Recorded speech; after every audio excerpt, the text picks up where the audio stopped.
உலக நாடுகளுடன் போட்டி போடும் இந்தியா, அணுசக்தியில் புதிய புரட்சி. வழக்கம் போல் மக்களை குழப்பும் முயற்சியில் இந்தி கூட்டணி. உலக அளவில் கார்பன் உமிழ்வை குறைக்கும் முயற்சிகள் தீவிரமடைந்து வரும் நிலையில், நிலையான மற்றும் தொடர்ச்சியான மின்சார உற்பத்திக்கு அணு மின்சாரம் முக்கிய தீர்வாக இருக்கும். எதிர்காலத்தில் இது மிகவும் பயனுள்ளதாக இருக்கும் என எதிர்பார்க்கப்படுகிறது.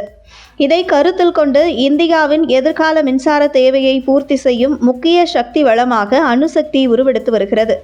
இந்தியாவில் தற்போது அணு மின்சாரம் மொத்த மின்சார உற்பத்தியில் குறைந்த அளவிலேயே பங்களித்து வருகிறது. இருப்பினும் எதிர்காலத்தில் இந்த பங்கு அதிகரிக்கப்பட வேண்டும் என்பதே மத்திய அரசின் நோக்கமாக உள்ளது.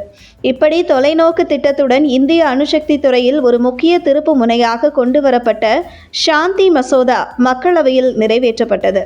இந்த மசோதா நிறைவேற்றப்பட்டதன் மூலம் இந்தியாவின் எரிசக்தி மற்றும் தொழில்நுட்ப துறையில் பெரும் மாற்றங்கள் ஏற்படும் என எதிர்பார்க்கப்படுகிறது.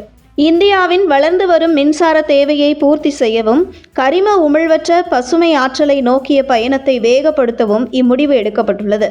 மேலும் தனியார் பங்களிப்பின் மூலம் நவீன அணுசக்தி தொழில்நுட்பங்கள் மற்றும் சிறிய ரக அணு உலைகளை அமைப்பதில் இந்தியா உலக நாடுகளுடன் போட்டியிட முடியும் என்பது குறிப்பிடத்தக்கது. அணு மின்சாரத்தினால் ஏற்படும் முக்கிய பலனாக கார்பன் உமிழ்வு குறைவு, அதிக அளவிலான மின்சார உற்பத்தி, நீண்ட காலத்திற்கு நிலையான மின்சாரத்தை வழங்குவது போன்றவை முக்கிய பலனாக இருக்கும். அதே நேரத்தில் அணு மின்சாரத்துறையில் சில சவால்களும் இருப்பதை மறுக்க முடியாது. அணு கழிவுகளை பாதுகாப்பாக கையாளுதல், அணு நிலையங்களின் பாதுகாப்பு, அதிக செலவினங்கள் என இதுபோன்ற சவால்களை சமாளிக்கும் வகையில் புதிய தொழில்நுட்பங்களை உருவாக்கி மேம்பட்ட அணு உலைகள், பாதுகாப்பு அமைப்புகள் மற்றும் உள்நாட்டு ஆராய்ச்சிக்கு ஆகியவற்றிற்கு முக்கியத்துவம் அளிக்கப்பட்டு வருகிறது. மேலும் அணு மின்சாரத்துறையில் தனியார் முதலீடுகளை ஊக்குவிக்கும் நடவடிக்கைகளையும் மத்திய அரசு மேற்கொண்டு வருவதன் மூலம் தொழில்நுட்ப வளர்ச்சி மற்றும் மின்சார உற்பத்தி திறன் அதிகரிக்கும் என எதிர்பார்க்கப்படுகிறது. மேலும் தனியார் முதலீடு அனுமதிக்கப்பட்டாலும் அணுசக்தி பாதுகாப்பு மற்றும் கதிரியக்க கட்டுப்பாடுகள் அனைத்தும் அரசின் கீழ் உள்ள அணுசக்தி ஒழுங்குமுறை வாரியத்தின் கண்காணிப்பிலேயே இருக்கும் என மத்திய அரசு உறுதிப்படுத்திவிட்டது. அணு எரிபொருள் மேலாண்மை மற்றும் கழிவு மேலாண்மை ஆகியவற்றில் சர்வதேச தரம் மற்றும் பாதுகாப்பு விதிகள் எவ்வித சமரசமுமின்றி பின்பற்றப்படும் எனவும் மத்திய அரசு விளக்கமளித்துள்ளது.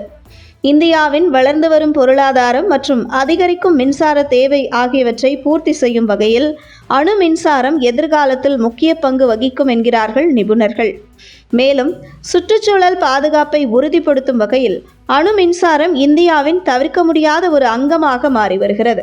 நாட்டின் மொத்த எரிசக்தி தேவையில் தற்போது 10% அணுசக்தி மூலம் பூர்த்தி செய்யப்பட்டு வரும் நிலையில் 2032க்குள் 22 ஜிகாவாட், 47க்குள் 100 ஜிகாவாட் அணுசக்தி உற்பத்தி இலக்கு நிர்ணயிக்கப்பட்டு உள்ளது குறிப்பிடத்தக்கது.